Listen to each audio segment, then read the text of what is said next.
What is going on? Welcome back to the channel. I'm the King Koopa. Thank you for stopping by, and today is the day we finally are picking up our 6.0 block, the LQ9, from the machine shop. It's been gone for 5 months. I've been trying to use that time wisely on the work truck. We are midway through our coilover conversion on the front end. That'll be next video. She does currently have the 4.8. It's got cam, a bunch of mods, long tube headers, Gibson muffler, Trailblazer SS intake, a whole bunch of stuff. So we're getting rid of the 4.8. Getting the 6.0 LQ9 motor. We're putting all these mods right back on top of it, and then we're going to be going to probably a higher stall converter, 2-step, and a 200 shot of nitrous. It's going to be a little rowdy work truck, that's for sure. I'm excited.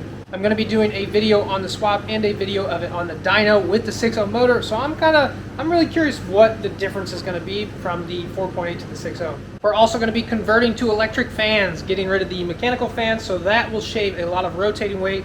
Hopefully gain us like maybe 5 to 10 horsepower. We'll do a video on that. We're also going to go with an ATI super dampener.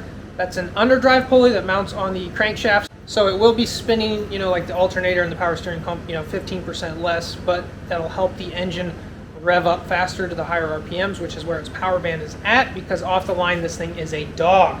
Stupid slow. And speaking of that, as soon as we get done with the coilovers, we're going to be dropping the truck off at a well-known local guy to get 410 gears put in the rear. So I'm hoping those 410s alone will put us in the 14 seconds. Somewhere in there would be nice, because with the 373 gears and the quarter mile does 15.41 on the street. So pretty slow for quarter mile times, but not bad for a full-size truck, especially on the 22s. Anyway, so I hope you enjoy our little adventure. Juliet, my lovely lady, she's gonna be riding with me. We got the white truck, Betty White, back there warming up.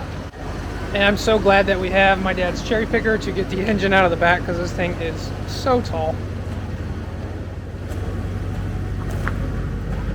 Trying to lift an engine out of here is not a fun task.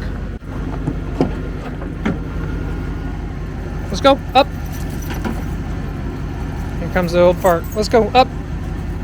Now she waits for me to pick her up. Yo! That hurt my arm really bad. Ready to go for a ride? Back up.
So we got her back, we got her home, we got her on the stand, and she is looking minty. The easiest way to transport these motors is honestly, I think, leave the oil pan on and just throw a spare tire in the bed of your truck, throw the oil pan, the main hump right inside that tire, and she sits on there pretty well. Throw a couple ratchet straps on her and she's good.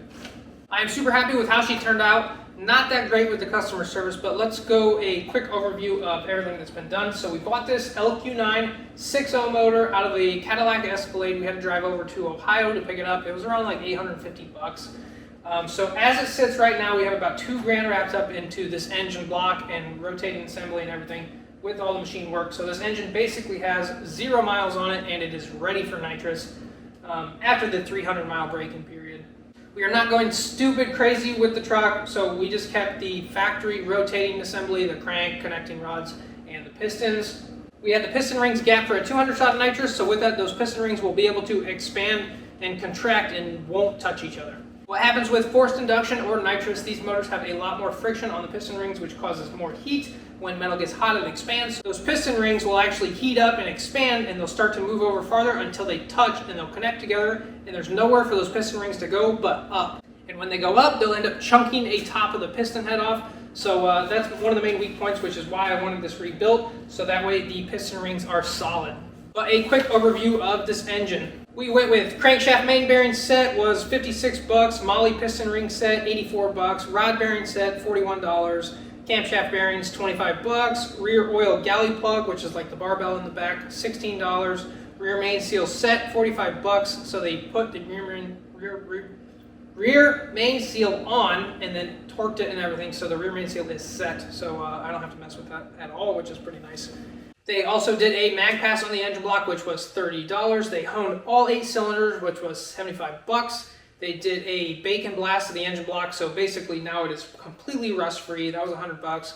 They removed and installed the cam bearings, which was $55. Checked the engine rods, was $55, and they ended up replacing one of them for free because it took so long.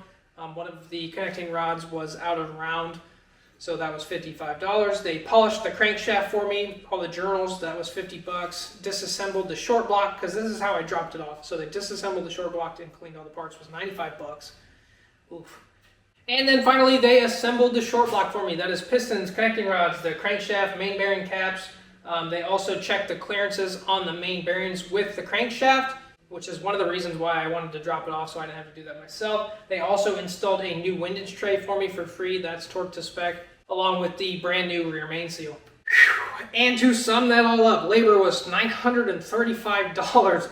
Oof, and parts was $280 with a total of $1,234.81.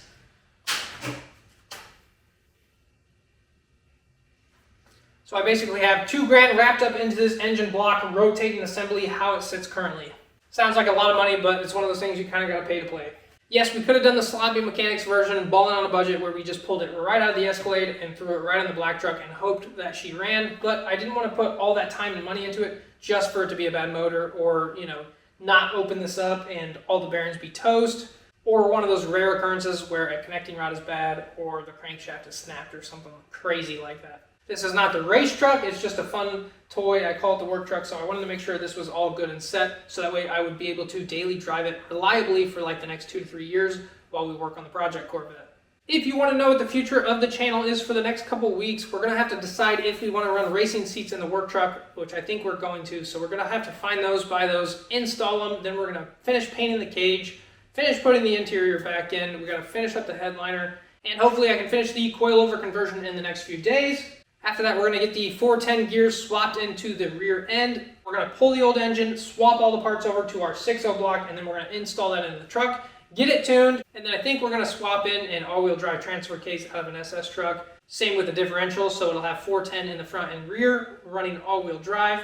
And we're also going to be doing a video on the electric window swap, but I've been having a really hard time finding a donor truck for a single cab to pull the entire dash harness, the little door harnesses and everything. So I know a lot of you guys are waiting on that, but you guys just got to be patient with me. So stay tuned for the future of this build. I hope you guys are enjoying it and as excited as I am. And last but not least, I would like to say thank you to all my viewers. I appreciate all your guys' support, all the likes, the subscribes, the comments. Let me know if there's anything you guys want to see next on the work truck. Hope you guys are having a great day, and I'll catch you in next week's video. Peace.